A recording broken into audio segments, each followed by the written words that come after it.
Hello नमस्कार मित्रों, काफ़ी लंबे समय बाद आप सभी का एक बार पुनः स्वागत है। निजी कारणवश आपसे नहीं जुड़ना हो पा रहा था, तो लंबे समय बाद ये मैं अपनी वीडियो डाल रहा हूँ और आज से आप देखेंगे निरंतर हमारी वीडियो आपके बीच में प्रोवाइड होती रहेगी ये करंट अफेयर की।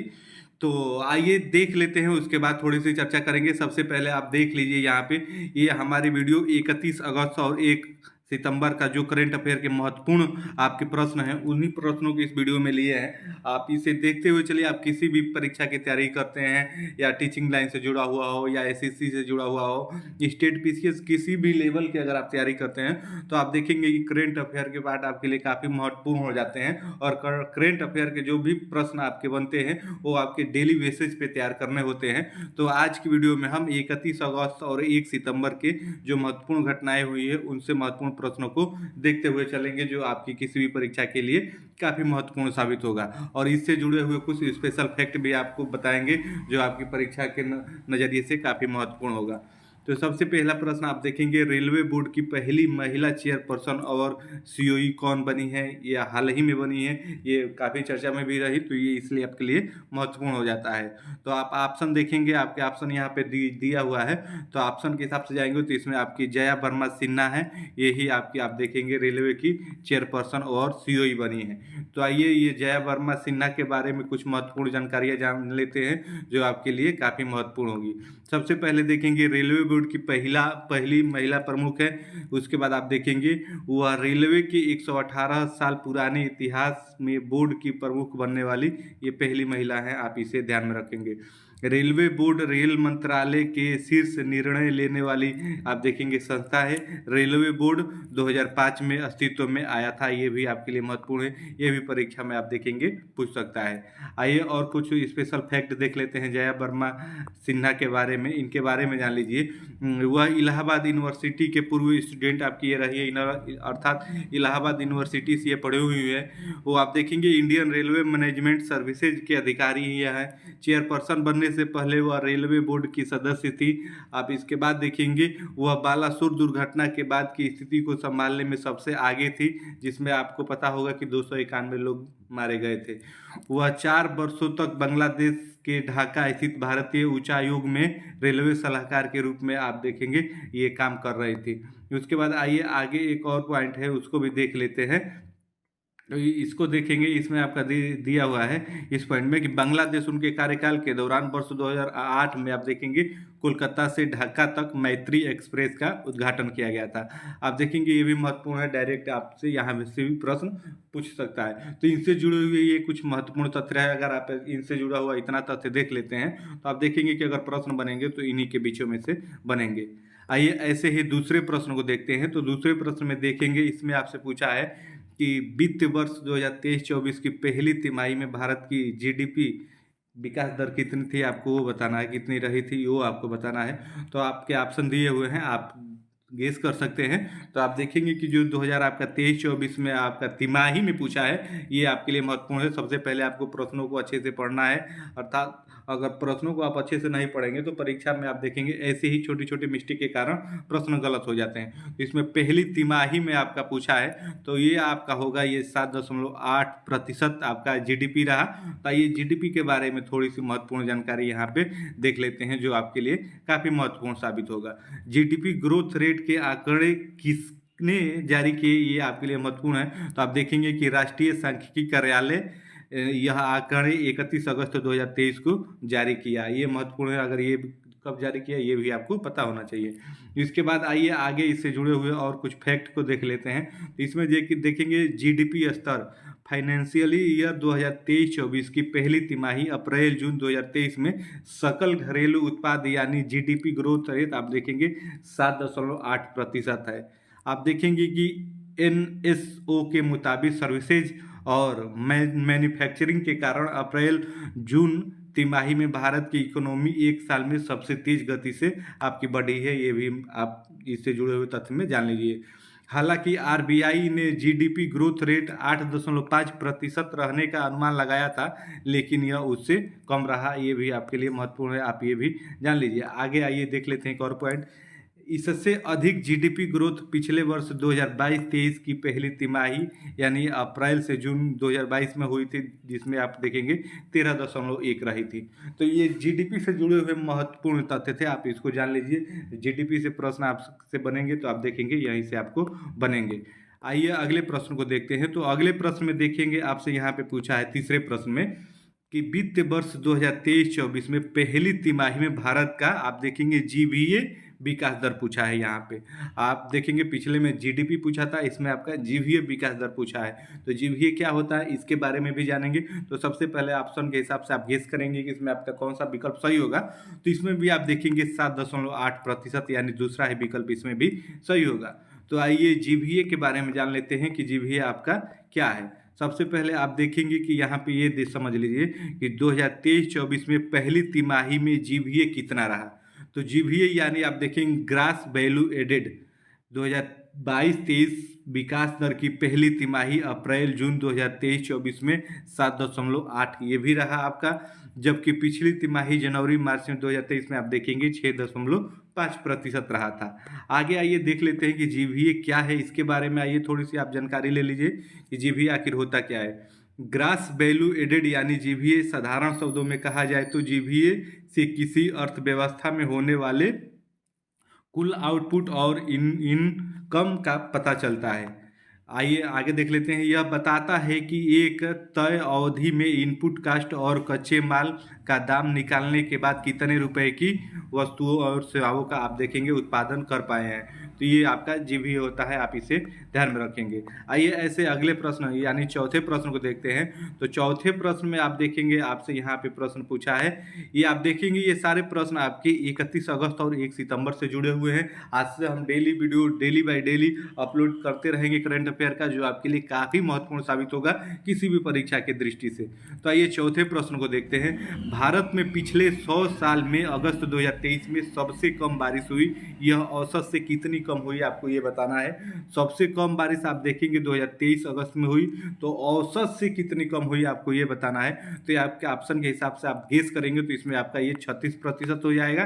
तो आइए इसके बारे में भी कुछ जान लेते हैं जो आपके लिए काफ़ी महत्वपूर्ण साबित होगा। क्यों कम वर्षा हुई ये जानना आपके लिए महत्वपूर्ण है। तो आप देखेंगे इसमें कि अल नीनो के मजबूत होने और अरब सागर में बंगाल की खाड़ी दोनों में प्रतिकूल परिस्थितियों के कारण आप देखेंगे पूर्वोत्तर भारत, हिमालयी राज्यों और तमिलनाडु के कुछ हिस्सों को छोड़कर भारत के अधिकांश हिस्सों में आप देखेंगे अगस्त में वर्षा का उल्लेखनीय कम आई है। अल नीनो मध्य प्रशांत क्षेत्र के गर्म होने को संदर्भित करता है, आपके लिए महत्वपूर्ण है। उसके बाद जिसका मतलब आमतौर पर भारत में कम मानसूनी वर्षा होती है, ये आप देख लीजिए। भारत मौसम विज्ञान का अगर आपका महानिदेशक पूछे तो ये मोहन पात्रा हैं, आपके लिए ये भी महत्वपूर्ण है, आप इसे भी ध्यान देखेंगे। आप ये भी प्रश्न आपसे डायरेक्ट बन सकता है। आइए ऐसे अगले प्रश्न को देखते हैं। तो अगले में देखेंगे पांचवें प्रश्न में आप यहाँ पे देखेंगे तो पांचवें प्रश्न में आपसे प्रश्न यहाँ पे पूछा है कि विश्व संस्कृत दिवस 2023 जो है कब मनाया गया, आपको ये बताना है। तो आपके ऑप्शन दिए हुए हैं, आप देखेंगे दिवस से भी महत्वपूर्ण प्रश्न बनते हैं, तो दिवस को भी डेली बेसिस पे देखते हुए चलेंगे तो आपका वो भी आसानी से कवर हो जाएगा। तो आप देखेंगे कि ये 2 सितंबर को आपका अभी हाल ही में ये विश्व संस्कृत दिवस मनाया गया है 2023। तो आइए इसके बारे में थोड़ी सी जानकारी इसके बारे में भी ले लेते हैं कि आखिर ये होता क्या है। तो सबसे पहले आप देखेंगे यहाँ पे कि विश्व संस्कृत दिवस, जिन्हें विश्व संस्कृत दिनम के नाम से भी जाना जाता है, यह श्रावण पूर्णिमा के अवसर पर आप देखेंगे मनाया जाता है। वर्ष 2023 में श्रावण पूर्णिमा की तिथि 30 अगस्त सुबह 10:59 से लेकर 31 अगस्त सुबह 7:06 तक रही। उसके बाद आगे देखेंगे संस्कृत दुनिया की सबसे पुरानी भाषाओं में से एक है और इसे सभी इंडो आर्यन भाषाओं की जननी माना जाता है, तो ये भी आप ध्यान में रखेंगे। आइए ऐसे ही अगले प्रश्न को देखते हैं। तो अगले प्रश्न में देखेंगे छठे प्रश्न में आपसे पूछा है कि राष्ट्रीय पोषण सप्ताह कब से कब तक आपका मनाया गया है, आपको ये बताना है। हाल ही में ये मनाया गया है, तो कब से कब तक मनाया गया अभी फिलहाल आप देखेंगे चल भी रहा है। तो ये आपका एक से देखेंगे 1 से 7 सितंबर तक ये आपका इसमें हो जाएगा सही। तो आइए इसके बारे में भी कुछ तथ्यों को देख लेते हैं जो आपके लिए काफ़ी महत्वपूर्ण साबित होगा। आप देखेंगे इसी प्रकार से आप अपनी किसी भी परीक्षा की तैयारी करंट अफेयर को की कर सकते हैं। तो भारत में राष्ट्रीय पोषण सप्ताह हर साल आप देखेंगे सितंबर के पहले सप्ताह में मनाया जाता है, ये आपके लिए महत्वपूर्ण है। उसके बाद देश में पोषण सप्ताह मनाने का मुख्य उद्देश्य लोगों को पोषण के लाभों के बारे में जागरूक पैदा करना और स्वस्थ और स्वच्छ खान पान की आदतों को बढ़ावा देना है। तो आप देखेंगे राष्ट्रीय पोषक सप्ताह को पहली बार भारत में आप देखेंगे 1982 में मान्यता दी गई थी, ये भी महत्वपूर्ण है, आप इसे भी ध्यान में रखेंगे। आइए ऐसे ही अगले प्रश्न को देखते हैं। तो अगले प्रश्न आपके लिए काफ़ी महत्वपूर्ण हो जाता है, यहाँ पे भी आइए देख लीजिए। तो यहाँ पे आपसे देखेंगे प्रश्न में आपसे पूछा है कि विश्व नारियल दिवस कब मनाया जाता है। आपको ये बताना है कि जो आपका विश्व नारियल दिवस है ये आपका कब मनाया जाता है। तो ये आप देखेंगे कि ये भी आपका 2 सितंबर को मनाया जाता है, ये आपके लिए महत्वपूर्ण है, आप इसे भी ध्यान में रखेंगे। आइए इससे जुड़े हुए महत्वपूर्ण एक तथ्य को देख लेते हैं। तो यह 20 आप देखेंगे यह दिवस नारियल उत्पादन देशों में अंतर सरकारी संगठन अंतर्राष्ट्रीय नारियल समुदाय ने घोषित किया हुआ है। यह दिन दुनिया में विभिन्न हिस्सों में नारियल के आर्थिक पोषण और सांस्कृतिक महत्व के बारे में जागरूकता को अवसर के रूप में कार्य करता है। तो ये भी आपके लिए महत्वपूर्ण हो जाता है। आइए ऐसे अगले प्रश्न को देखते हैं, 8वें प्रश्न को देखते हैं। तो 8वां प्रश्न भी आपके लिए काफ़ी महत्वपूर्ण है। इसमें आप देखेंगे आपसे पूछा है कि मिस अर्थ इंडिया 2023 का खिताब किसने जीता। आपको ये हाल ही में हुआ है तो इसलिए महत्वपूर्ण हो जाता है, तो ये आपको बताना है। तो आप ऑप्शन के हिसाब से जाएंगे, देखेंगे कि आपके ऑप्शन 4 दिए हुए हैं, तो ये आपका प्रियम सेन हो जाएगा। आइए प्रियम सेन के बारे में थोड़ी सी जानकारी जान लेते हैं जो आपके लिए काफ़ी महत्वपूर्ण होगी। सबसे पहले आप यहाँ पे ये देख लीजिए कि यह 20 वर्ष की हैं और राजस्थान के जयपुर की रहने वाली हैं, ये महत्वपूर्ण है। अगर आपसे पूछे कि कहाँ के रहने वाली हैं तो ये आपको पता होना चाहिए। वह स्टूडेंट डांसर और ताइक्वांडो खिलाड़ी है, आपको ये भी पता होना चाहिए। अब देखेंगे कि अब वह दिसंबर 2023 में वियतनाम में मिस अर्थ 2023 प्रेजेंट में भारत का प्रतिनिधित्व करने की तैयारी करेंगी, आपको ये भी पता होना चाहिए। उन्हें कोरिया से मिस अर्थ मीना सुचोई ने अपना ताज मिला, जिन्हें ऑस्ट्रेलिया सेडियन आप देखेंगे मोटलाक से मिस अर्थ एयर के साथ विशेष आर्थिक रूप से आमंत्रित किया गया था, आपके लिए ये महत्वपूर्ण है। उसके बाद आप देखिए उसी कार्यक्रम में आप देखेंगे प्रवीणा अंजना को मिस इंटरनेशनल इंडिया 2023 से नामित किया गया, तो ये भी महत्वपूर्ण है, आप इसे भी ध्यान में रखिएगा कहीं कि ये दोनों अलग अलग हैं।